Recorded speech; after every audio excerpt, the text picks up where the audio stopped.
Welcome back to another episode of SmoothBrainEDH, where we make the smoothest plays with the biggest brains. After our April Fool's Day hijinks last week, we are back to our standard gameplay videos, and we have a really exciting game for you all today. First up is Logan on Ruxa, Patient Professor. This is a mono-green deck focused around having creatures without abilities, using Ruxa to power them up and beat down opponents without having to care about blockers. Logan keeps a hand with 2 forests, a snow-covered forest, Elemental Bond, Bala Ged Recovery, Finale of Devastation, and Return of the Wild Speaker. Next up is Sam on Rin and Seri Inseparable. This Naya deck is a dual tribal deck, hoping to play as many cats and dogs as it can to amass a huge board. His opening hand contains a Snow-Covered Mountain, Sacred Foundry, Cinderglade, Llanowar Elves, Temur Sabertooth, Iroas God of Victory, and Aura Shards. Our third player today is Shelby on Oloro, Ageless Ascetic. This deck plans to land powerful effects that trigger on his upkeep, trying to find ways to have multiple upkeep steps to generate a ton of value. He starts the game with the Plains, Vault of Champions, Tundra, Fellwar Stone, Sensei's Divining Top, Darksteel Mutation, and Vizkopa Guildmage. Last is Cody on Greasefang, Okiba Boss. This black-white deck is focused around vehicles, using Greasefang to bring powerful but expensive vehicles back from the graveyard for the turn to smash opponents' life totals down.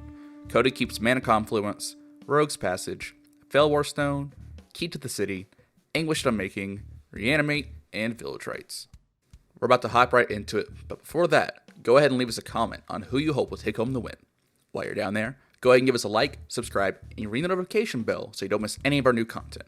We post gameplay videos every week and new episodes of our podcast every other week, so you definitely don't want to miss any of it. Links to the deck lists, our social media, and our Discord server are in the description. Our channel is also partnered with Dragon Shield. If you're looking to pick up any new sleeves or other Magic-related products, check out our affiliate link in the description. Now, on to the gameplay. Cody wins the die roll, and he starts us off by playing and cracking an Arid Mesa for a basic Plains. And he'll pass to Logan while searching. Logan plays Bala Ged Sanctuary, and then passes the turn to Sam. Sam will play a Snow Forest, tap it for 1, and cast a Llanowar Elves before passing the turn to Shelby. Shelby gains 2 on his upkeep, and then on his main phase will play a Tundra as land for turn, then cast a Sensei's Divining Top, and pass the turn. I would also like to let you guys know that Cody has a huge phobia of Sensei's Divining Top. Now in Cody's turn, he'll play Rogue's Passage as land for turn, then tap for 2 to cast a Key to the City. The turn will then be passed to Logan. And Logan will just play a Snow Forest and pass the turn to Sam.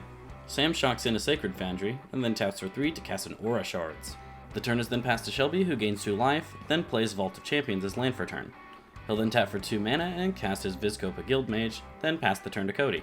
Cody will stop him on his end step to activate Key to the City. He'll give the Guildmage unblockable and discard a Peace Walker Colossus. Now on his turn, Cody will play a Mana Confluence as land for turn. He then starts talking to Sam, saying that Sensei's Divining Top is extremely powerful, and he should use Aura Shards to attempt to destroy it, making Shelby have to recast it every turn. And Sam says he'll consider it for this turn. Moving on, Cody will cast an Arcane Signet, losing 1 to his Mana Confluence, and then cast his Fellwar Stone, using it in his last untapped land. The turn is then passed to Logan, who plays a basic Forest as land for turn. He'll then tap for 3 mana and cast an Elemental Bond, then pass the turn to Sam. Sam will play a Snow Mountain as land for turn, and then tap for 4, casting Rin and Seri. And when they enter the battlefield, Aura Shards will trigger, and Sam does decide to go after the Sensei's Divining Top, forcing Shelby to activate its ability to draw a card and put it on the top of his library. The turn is then passed to Shelby, who gains 2 life on his upkeep. He'll then play a Plains as land for turn, and tap for 2, casting Fellwar Stone. He'll then recast his top, then move to combat, and swing 2 at Cody. The turn is then passed to Cody, who immediately taps for 1 with his Mana Confluence, losing 1 life, and casts an Entomb.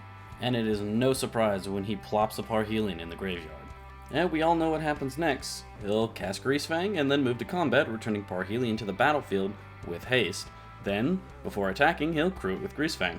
He'll then swing the Parhelion at Shelby and make 2 4/4 angels that come in attacking. One of them will also go at Shelby and the other goes at Logan. Cody then moves to his end step and Parhelion gets bounced to his hand. The turn is now Logan's. And Logan starts off with a Bonder's Enclave and then taps for 4 to cast Ruxa. When it enters the battlefield, he'll draw a card.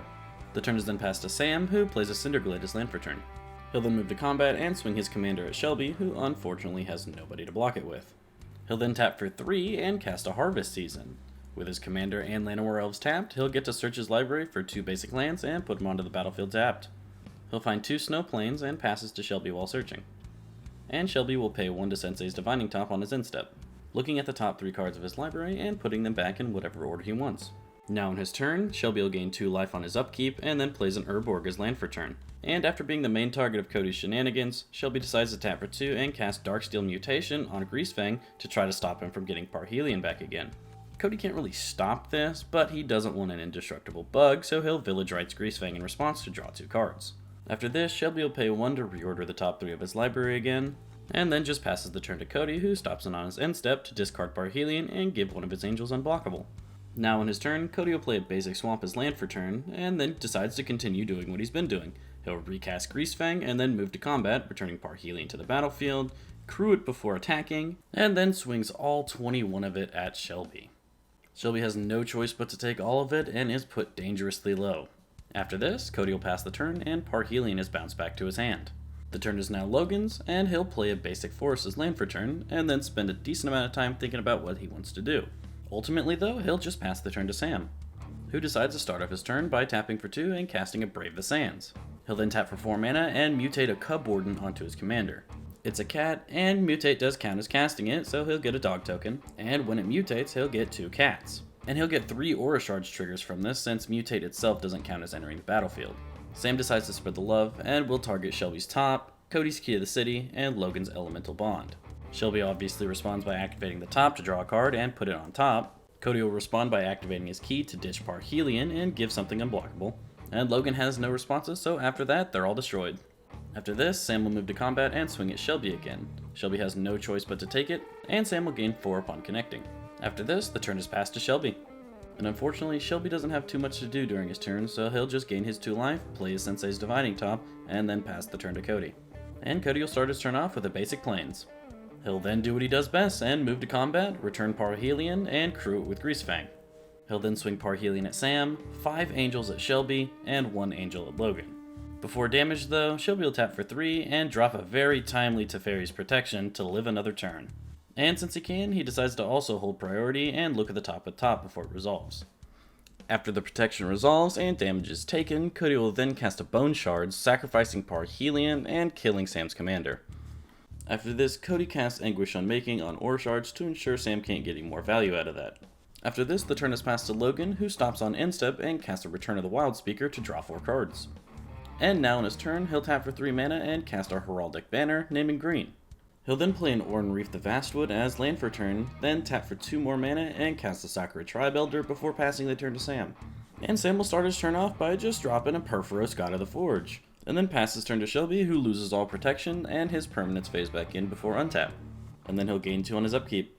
Now in his main phase, he'll pay 1 in his Sensei's Divining Top, trying to find something to keep him alive. He'll rearrange the top 3, and then activate top to draw a card, and then put top on top. He'll then just play a Spell's Guide and pass the turn to Cody. Now in his turn, Cody will immediately reanimate Parhelion by moving to combat and crewing it with Greasefang. He'll then swing Parhelion and the 2 angels it creates at Sam, 2 angels at Logan, and 4 angels at Shelby. Unfortunately, this does knock Shelby out the game, and it does take a pretty big chunk out of Logan and Sam too. The turn is passed to Logan after this, who stops on Cody's instep yet again to sacrifice Sakura Tribe Elder to find a tapped forest. Parhelion is also bounced to Cody's hand. Now in Logan's turn, he'll play a Ghost Quarter as land for turn. After this, he'll separate his Oran Reef the Vastwood and then tap for a total of 8 mana and cast an Azuri's Predation. It'll resolve, and after counting all the creatures, Logan will make 13 4/4 beasts, but with Ruxa and Heraldic Banner, they're actually 6/5s. These 6/5s will fight all of his opponent's creatures, and they'll all survive too. That was a great Azuri's Predation. After this, Logan will move to combat and swing a 5/4 Ruxa at Cody. Cody has no choice but to take it, and before passing turn, Logan will activate Oran Reef to put a counter on all of his newly acquired beasts. The turn will then be passed to Sam. Let's see if he or Cody can find anything to get them out of this situation. Sam will start by casting a Temur Sabertooth, and after it resolves, he'll get a Perforos trigger. He'll then cast an Oreskos Explorer, searching up 1 Plains to his hand. That Plains will be a Plateau, which he'll play as land for turn. He'll also get another Perforos trigger, then pass the turn to Cody, who starts his turn off with a Vault of Champions. He'll then tap out and cast a Villas, Broker of Blood. Unfortunately, it doesn't help him here, as he passes to Logan, who has lethal on both of them. Logan will play a Yavimaya as land for turn, and to ensure that Logan doesn't have to do any math for his attacks, he casts a Muragan to Petroglyphs. This makes his beasts 9/8s. He'll then move to combat and swing 7 of them at Cody and 6 of them at Sam. This is more than enough to kill them. Sam attempts to survive by blocking 4 beasts with his 2 creatures thanks to Brave the Sands. Unfortunately, there is a line of text on Ruxa that pretty much says Sam takes the damage anyway. So yeah, that's it. Logan deals lethal to both Sam and Cody, they both die, and congratulations Logan, you win this game. Well everyone, there you have it. What an exciting game. There were a lot of interactions, and man, Cody really put himself in the driver's seat pretty early on. But that Azuri's predation from Logan was more than enough to tip the scales in his favor. If you guys enjoyed, be sure to leave a like and don't forget to subscribe. We also love hearing from you down in the comments. Let us know what you thought of the game. And while you're down there, check out our deck lists and social media pages. And if you're looking to buy any MTG products, be sure to click on that Dragon Shield link too. As always, you guys, thank you so much for watching our videos. We love having you here. I hope each and every one of you has a smooth day.